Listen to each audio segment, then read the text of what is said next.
అందరికి కూడా మీ అందరికీ పేరు ధన్యవాదాలు మాట్లాడా. ఇక్కడ నేను కానీ ఒకటే చెప్తా, ఈ జీవితంలో ఒకటి మాత్రం గర్వించదగ్గ ఎమ్మెల్యే అనిపించుకుంటారు, అది మాత్రం డౌట్ లేదు. ఎప్పుడైనా కానీ రాజకీయంలో ఒకటి భయం నాకు ఏంటంటే, నాకు రాని వేరే చేసే పని ఏంటంటే, మీరు ఎలక్షన్ క్యాంపెయిన్ లో చూసుంటారు. నా ఎప్పుడన్నా మీరు చూసిన టైం దొరికితే 5 నిమిషాలు నా స్పీచ్ చూడండి. నాకు తిట్టడానికి రాదు, వేరేమో కేవలం తిడతా ఉంటారు. నా భయం ఏంటంటే, నెక్స్ట్ గా తిట్టడానికి నాకు ఏదో తిడతారు, కానీ 100% మీకు మాత్రం గ్యారంటీ చెప్తున్నా, ఏ ఒక్క రోజు కూడా నేను తప్పు పని చేయ. మీకు ఎప్పుడన్నా ఎవరైనా ఇంటిస్తే నన్ను వచ్చి ధైర్యంగా అడుగుతాను. మీ అందరూ కూడా నిజాయితీగా ఇన్ని ఏళ్ళున్నా తప్పకుండా మీ అందరూ కూడా చెప్తాను గ్యారంటీగా. ఎందుకంటే మామూలుగా ఈ మధ్య రాజకీయ నాయకులు అంటే ఏంటి, రాజకీయ అందరూ దొంగలు అయితే రాజకీయ నాయకులు అవుతున్నారు. నేను చూసింది ఏంటంటే, రాజకీయ నాయకులందరూ ఫస్ట్ అబద్దాలు నేర్చుకోవాలి, గలీజ్ మాటలు మాట్లాడాలి, వేరే మీద దుమ్మెత్తు పోయాలి. నిజంగా నేను చెప్పింది. నేను మాత్రం అది చెయ్య.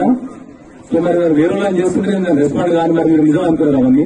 సో దయచేసి 100% నిజాయితీ ఉంటా. మీ అందరికి ఎప్పుడు ఏ అవసరం వచ్చినా కూడా నా చేయగలిగింది, నాకు చూసి 100% మీ అందరూ కూడా నిలబడి మీ అందరికి చేస్తాను.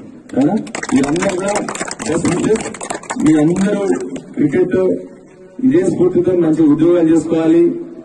వీలైనంత వరకు ఎవరైనా బిజినెస్ చేసుకోవాలన్నా కూడా రేపు పొద్దున రండి, లోన్ కానీ ఇవన్నీ ఏం చేద్దామని చెప్పి కలిసి కూర్చొని చేసుకుందాము.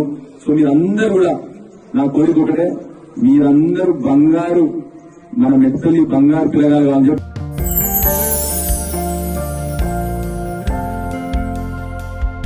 లవ్ ఈ అందమైన 4 అక్షరాల బారిన పడని మనిషి ఉండరు, మనసు ఉండదు.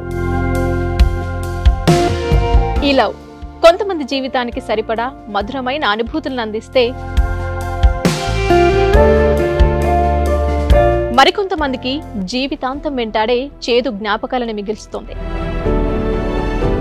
లైలా మజ్ను, పార్వతీ దేవదాస్ ఈ 2 కథల్లో మజ్ను లైలా ప్రేమ కోసం ఎంత పరితపించాడో విన్నాం. దేవదాస్ పార్వతి ప్రేమ కోసం ఎంత పిచ్చోడయ్యాడో చూసాం. కానీ లైలా మజ్ను ప్రేమ కోసం ఎంత ఆరాటపడిందో మనం ఆలోచించలేదు. దేవదాసు దూరమయ్యాక పార్వతి పరిస్థితి ఏంటో మనం అర్థం చేసుకోలేదు. ప్రేమ నుండి పెళ్లి వరకు వెళ్ళలేకపోయినా ఎంతో మంది అమ్మాయిల బ్రేకప్ స్టోరీస్తో మీ లవ్ టుడే.